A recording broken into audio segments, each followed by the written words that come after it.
Good morning, girls. Today we are going to see about, this is unit 2. In that unit 2, this module is 1, Universal Declaration of Human Rights. First, let us see about what is UDHR. The UDHR was adopted by the newly established United Nations. As you all know, United Nations Organization on 10th December 1948 in response to the Barbarous Act which outraged the conscience of man during the Second World War. Its adoption recognized human rights to be the foundation for freedom, justice and peace. The UN Charter was adopted at San Francisco on 25th June 1945.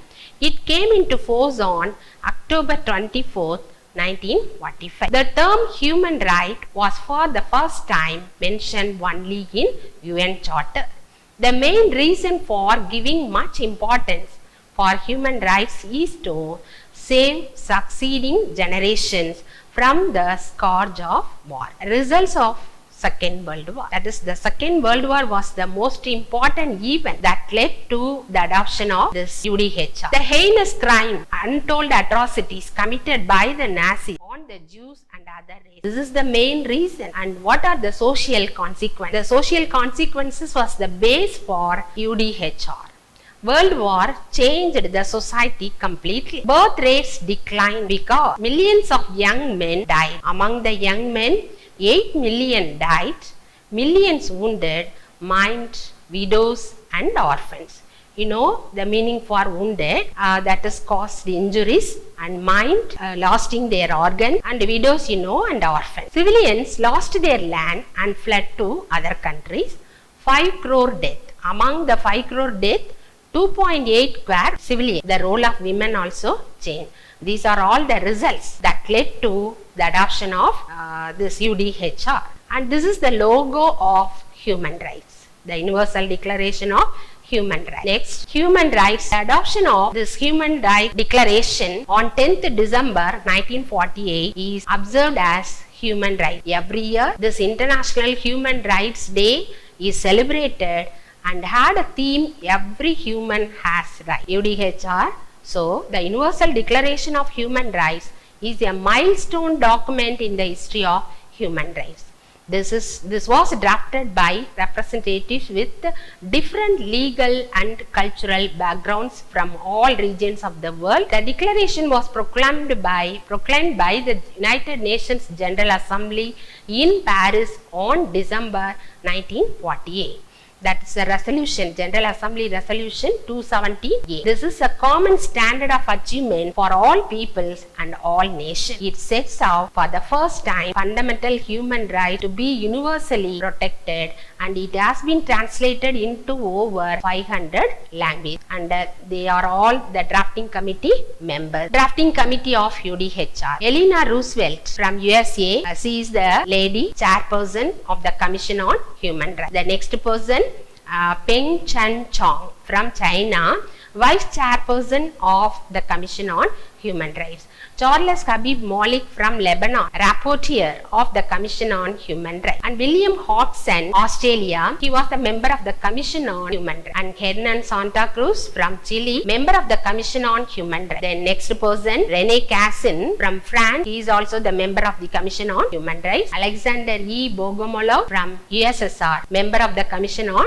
Human Rights. Charles Duke from UK, member of the Commission on Human Rights. John Peters Humphrey, Canada, he was the director of UN Division of Human Rights. So, the Commission on Human Rights, they are all the members. They only drafted this UDHR. Preamble of UDHR. Let us see about the Preamble. The Preamble sets out the following objectives and principles. The recognition of inherent dignity and the equal and inalienable, that is non-transferable rights of all members of the human family is the foundation of the freedom, justice and peace in the world. And disregard and contempt of human rights, that is violation of human rights, have resulted in the barbarous acts, which have outraged the conscience of mankind, that is, the heinous act during the First and Second World War. And hence it is now proclaimed that in the present world, human beings shall enjoy freedom of speech and belief and freedom from fear and want as the highest aspirations of the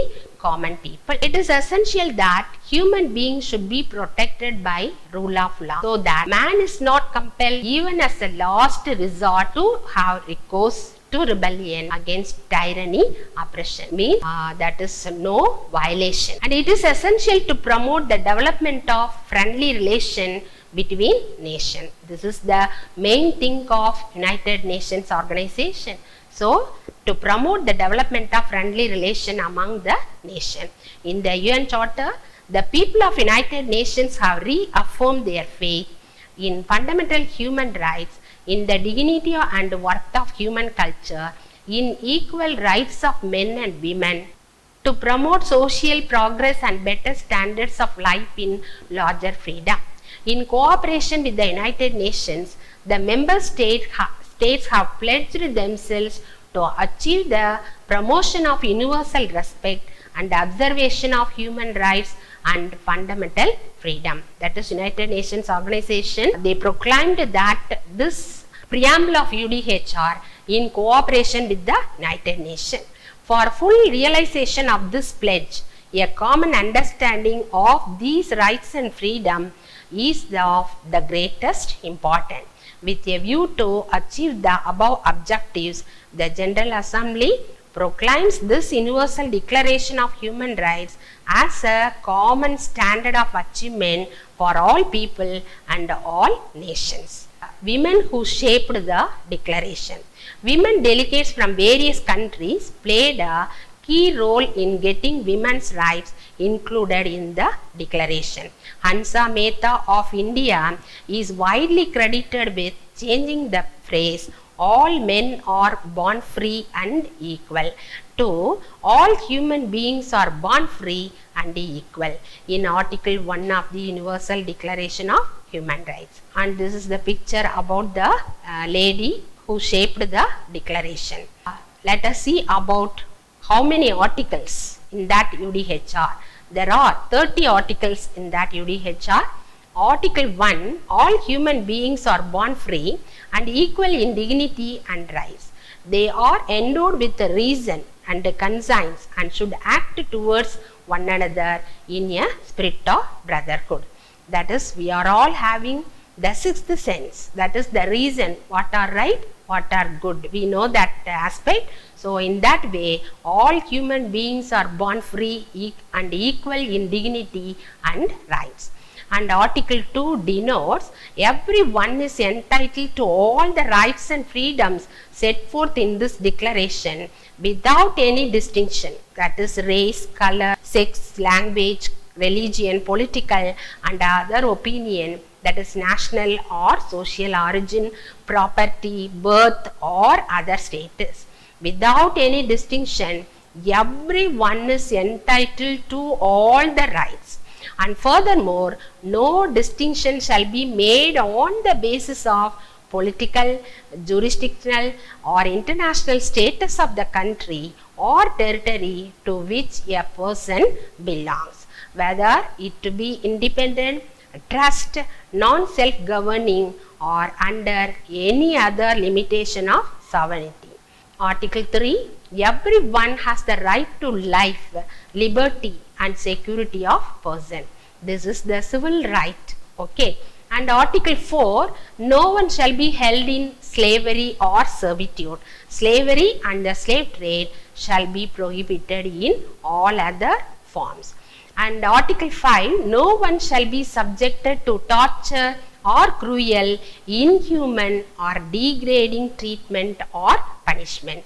And Article 6, everyone has the right to recognition everywhere as a person before the law. And Article 7, all are equal before the law and are entitled without any discrimination to equal protection of the law. All are entitled to equal protection against any discrimination in violation of this declaration and against any incitement to such discrimination. And Article 8, everyone has the right to an effective remedy by the competent national tribunals for acts violating the fundamental rights granted him by the Constitution or by law. And Article 9, no one shall be subjected to arbitrary arrest, detention or exile. And Article 10, everyone is entitled in full equality to a fair and public hearing by an independent and impartial tribunal in the determination of his rights and obligations and of any criminal charge against him. And Article 11, everyone charged with a penal offence has the right to be presumed innocent until proved guilty according to law in a public trial at which he has had all the guarantees necessary for his defense. That means everyone has a right to defend himself, and no one shall be held guilty of any penal offence on account of any act or omission which did not constitute a penal offence under national or international law at the time when it was committed, nor shall have a heavier penalty to be imposed than the one that was applicable at the time the penal offence was committed.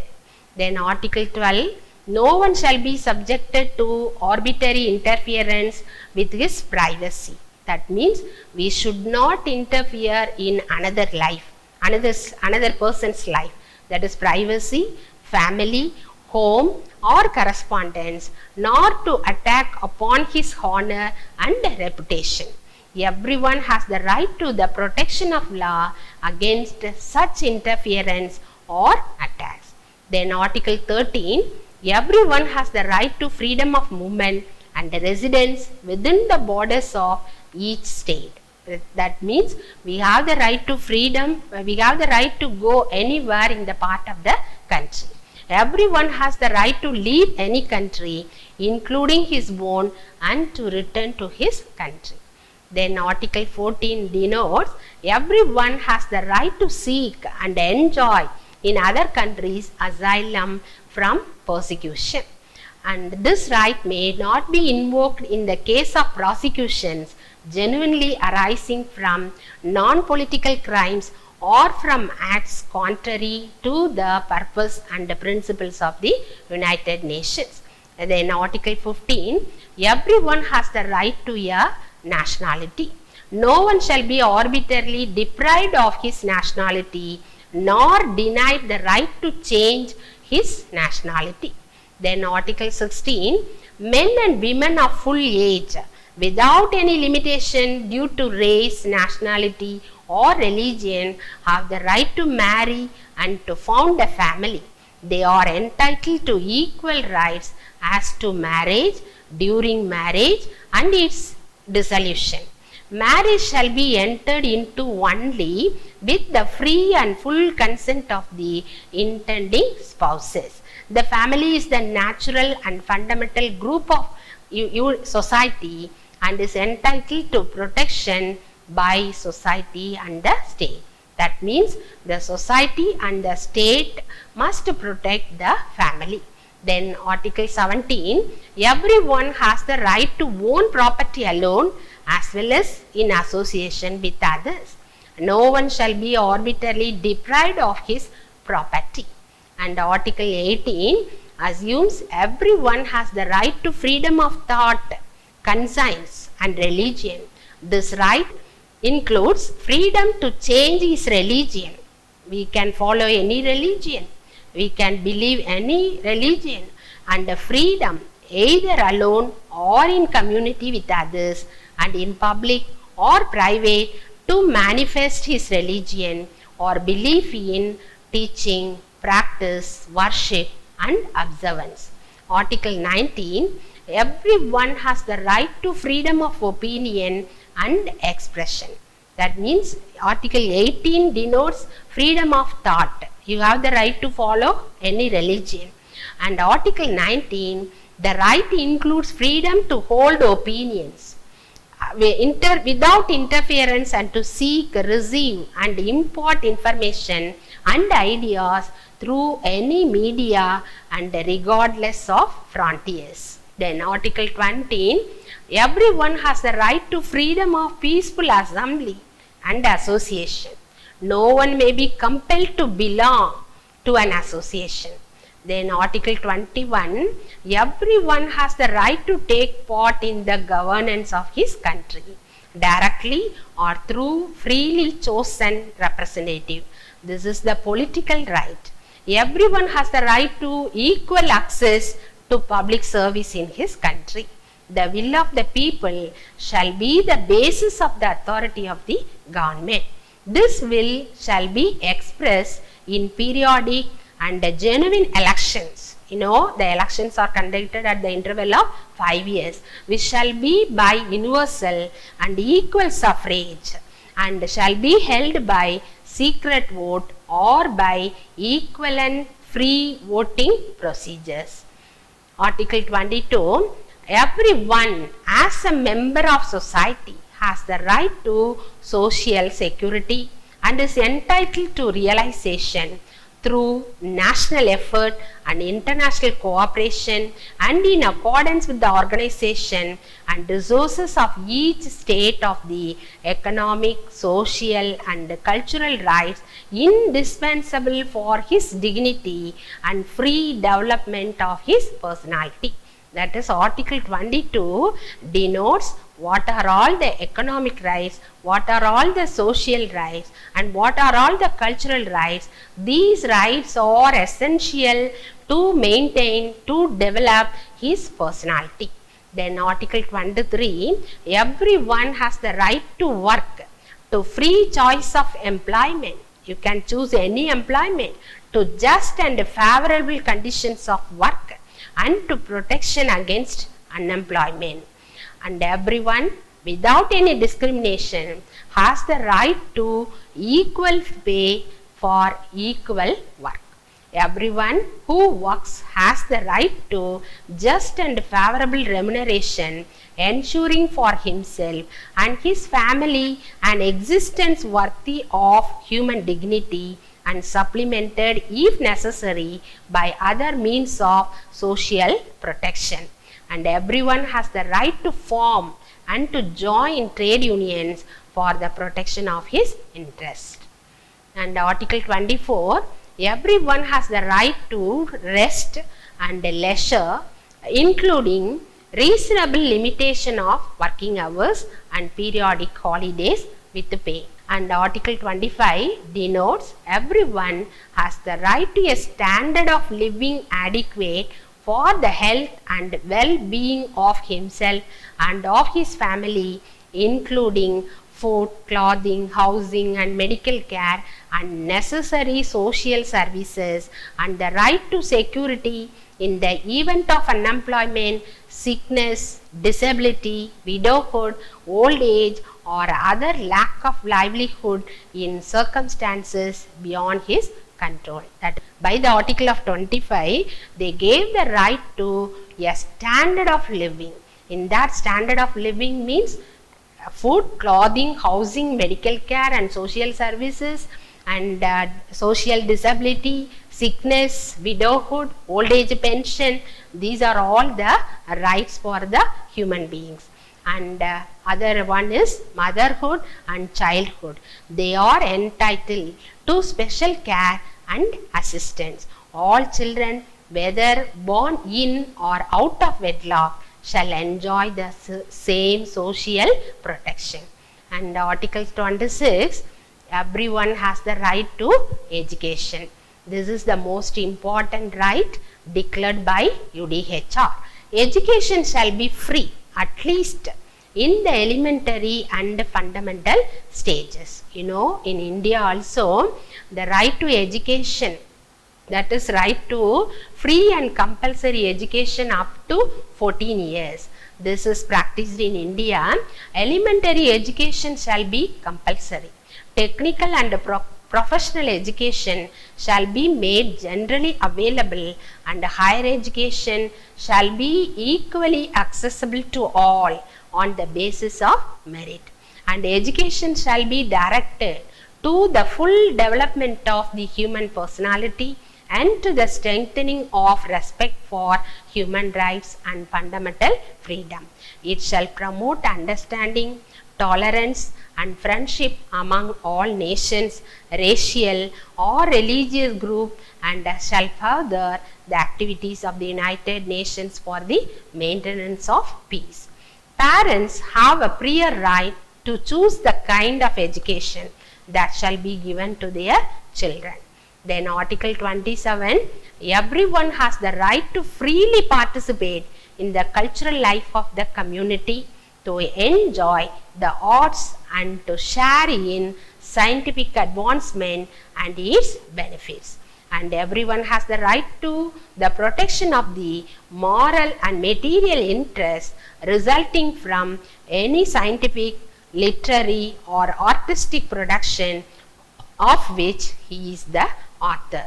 Everyone is entitled to a social and international order in which the rights and freedoms set forth in this declaration can be fully realized. That means everyone, that is the all in the universal rights, universal declaration. That means in the international order, this is the international order in which the rights and freedoms are set forth. And Article 29, everyone has duties to the community in which alone the free and full development of his personality is possible. And in the exercise of his rights and freedom, everyone shall be subject only to such limitations as are determined by law, solely for the purpose of securing due recognition and respect for the rights and freedom of others, and of meeting the just requirements of morality, public order and the general welfare in a democratic society. That means in the democratic society, we should not interfere in another's life. And what are all the rights we have? The same rights are also enjoyed by the other people also. This is the realization of this UDHR.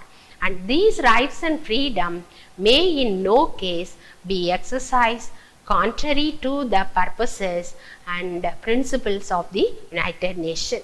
And Article 30, nothing in this declaration may be interpreted as implying for any state, group or person any right to engage in any activity or to perform any act aimed at the destruction of any of the rights and freedoms set forth herein. This means what? Nothing in this declaration may be, that is Universal Declaration of Human Rights, is applicable to all, not for particularly, not for any state, not for any group, not for single person. Okay, so this Universal Declaration of Human Rights is applicable to all people of the world. The next, importance of the UDHR. Let us see what is the importance of UDHR.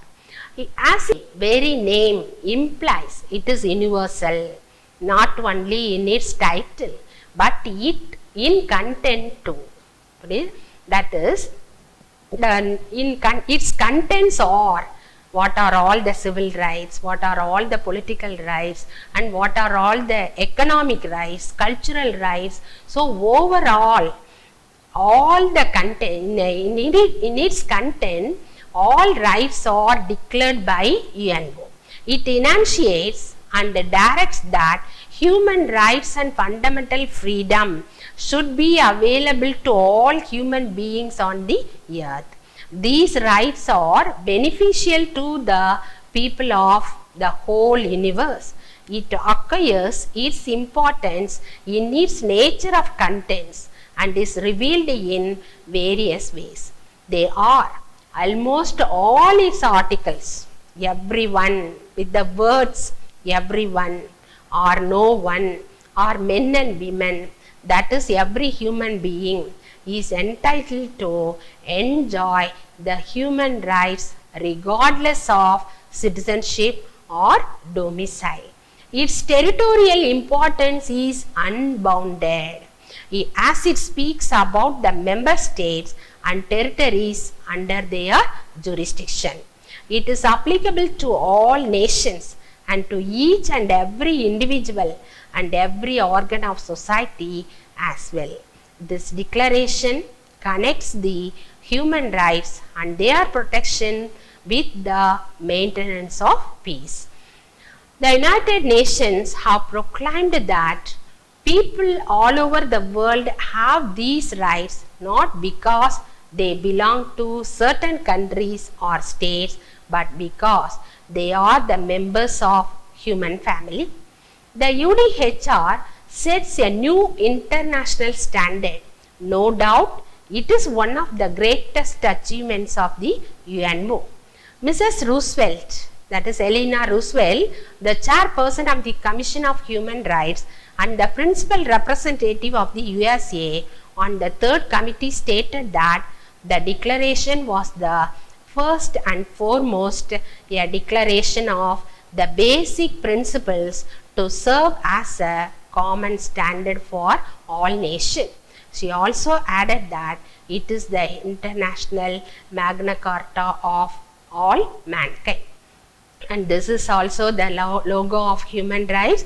From this UDHR, we came to know that without these rights, one cannot develop his personality. Thank you.